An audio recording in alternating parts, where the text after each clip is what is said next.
Bueno, hola, ¿cómo están?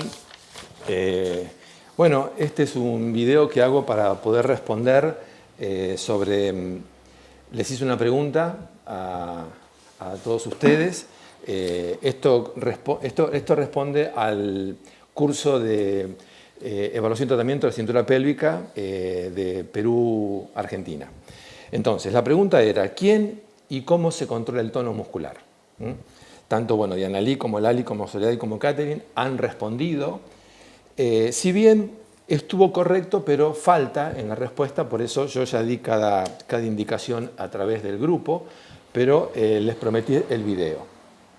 Bueno, antes voy a contestar una pregunta que hicieron sobre corteza, sobre el sistema piramidal y extrapiramidal.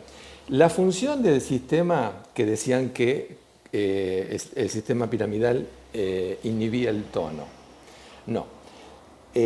Corteza, o sea, el sistema piramidal, como función tiene la de inhibir el tono.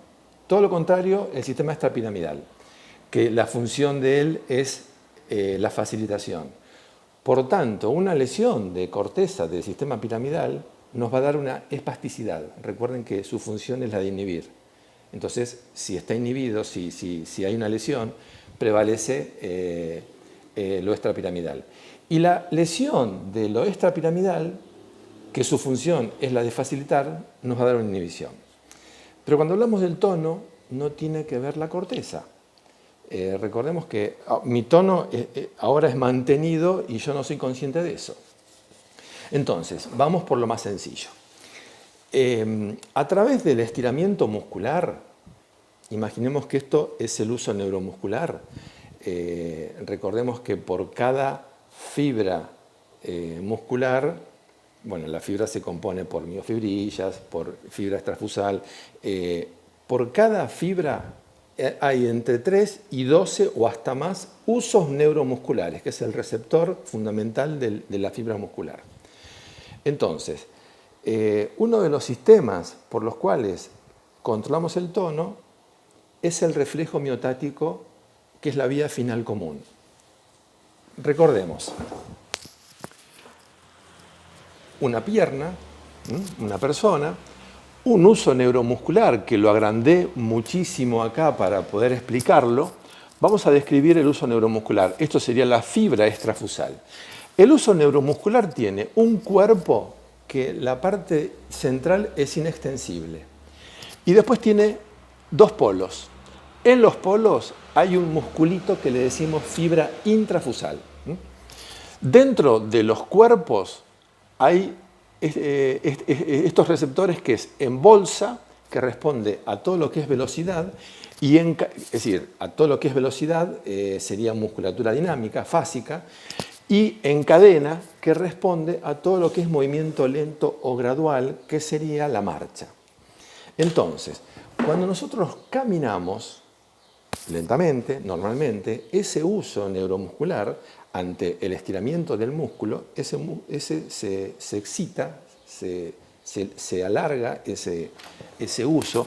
Cuando se alarga, se desencadena, se activa el receptor primario o ánulo espiral, que sería es la fibra aferente alfa o receptor primario o ánulo espiral.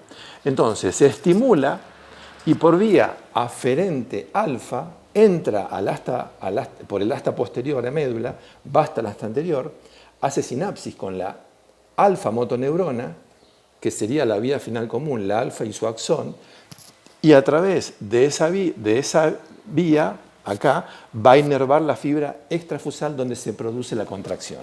De hecho, el reflejo, cuando nos ponemos sentados en una camilla y repercutimos el tendón, el reflejo sería la manera visible de entender este reflejo miotático, que yo le digo circuito corto, que es la vía final común.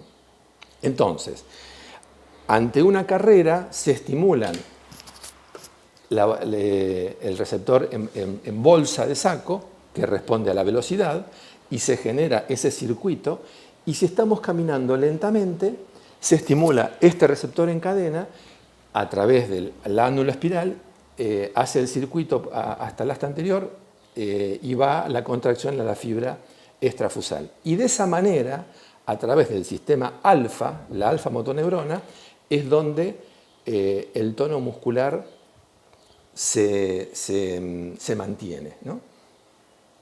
Cuando se estira el músculo, reacciona el uso neuromuscular. Ante ese tirantes aparece la glándula espiral que se activa. Entonces, ¿qué sucede cuando dormimos? Cuando dormimos y estamos quietos, esto no sucede. No hay algo que active este uso neuromuscular, que se estire y reaccione esto. Entonces, como cuando dormimos tampoco se nos atrofia el músculo, ¿por qué? Porque hay un sistema gamma. El sistema gamma, que tiene que ver con centros superiores, no con corteza, obviamente, pero sí con cerebelo y con formación reticular, ¿en qué consiste? Dijimos que el uso neuromuscular tenía en los polos, en los polos tienen dos musculitos que se llaman fibras intrafusales. Estas fibras intrafusales van a ser inervadas por unas raíces nerviosas gamas eferentes, que serían estas. Las fibras gamma 2 responden a la parte dinámica, o sea, a la velocidad, y las fibras gamma 1 responden a la parte estática. Pero cuando dormimos, de estos receptores, tanto en saco como en cadena, sale también una vía. Recuerden que lo que es vía aferente entra a médula y lo que es vía eferente sale de médula.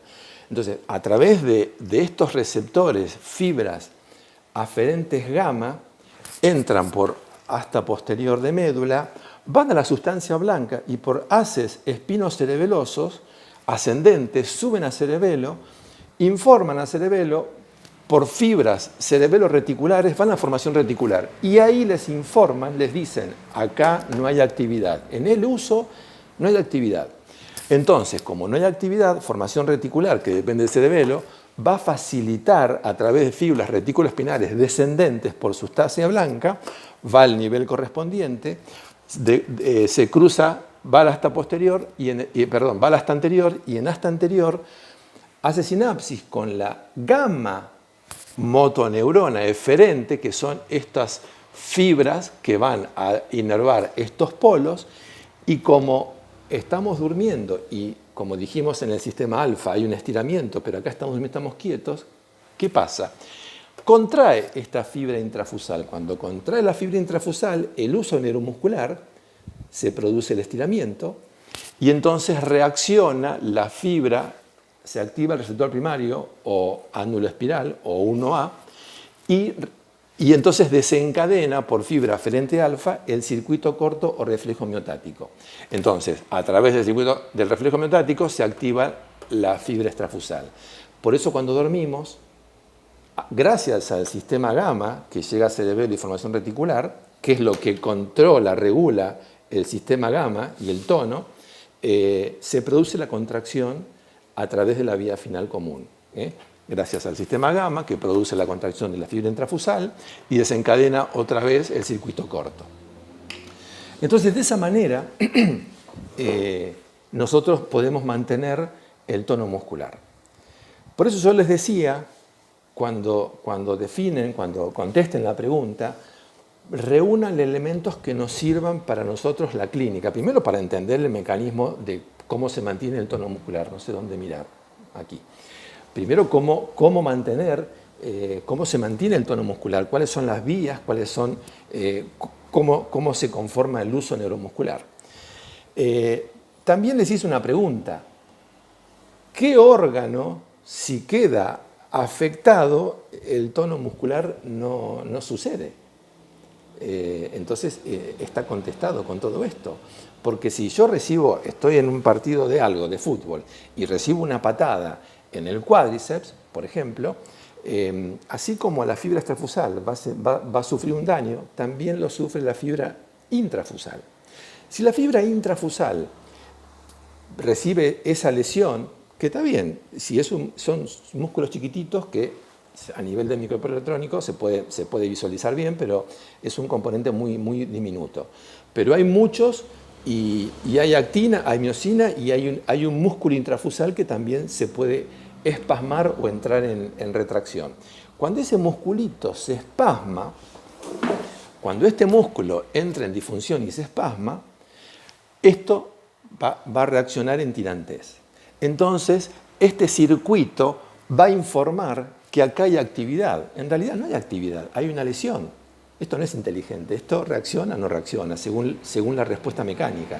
Entonces va a mal informar a centros superiores, al cerebelo y formación reticular, que acá hay actividad, hay una falsa actividad, no hay actividad. Repito, hay un espasmo de este músculo que se acortó, se estiró el uso y está facilitando, está informando una mala información.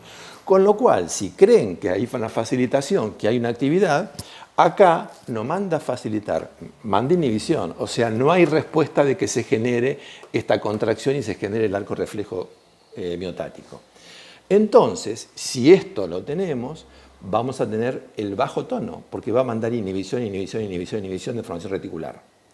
Por eso, cuando tenemos un paciente, por eso les dije, ¿de qué nos sirven los datos que nos dan ustedes en la definición de quién mantiene el tono? Y nadie lo podía contestar. ¿De qué nos sirve todo lo que estamos diciendo? Entonces, entendamos el uso, porque cuando tenemos un paciente con estas características de esa lesión, vamos a palpar un acordonamiento en las fibras musculares. Ese acordonamiento es la sucesión de fibras intrafusales. ¿Qué debemos hacer ahí? Un silencio neuromuscular, ponemos una maniobra funcional, cerramos neuromuscularmente con una maniobra de Jones, o punto gatillo que se llama, esperamos 90 segundos y muy despacio volvemos y entonces esta fibra que estaba retráctil, que estaba con espasmo, se le va el espasmo. Si se le va el espasmo, vuelve a condiciones normales y este uso neuromuscular vuelve a servir y a informar bien. Si esto informa bien, bueno, va a empezar a facilitar lo que tenga que facilitar y esa fibra muscular se me va a subir.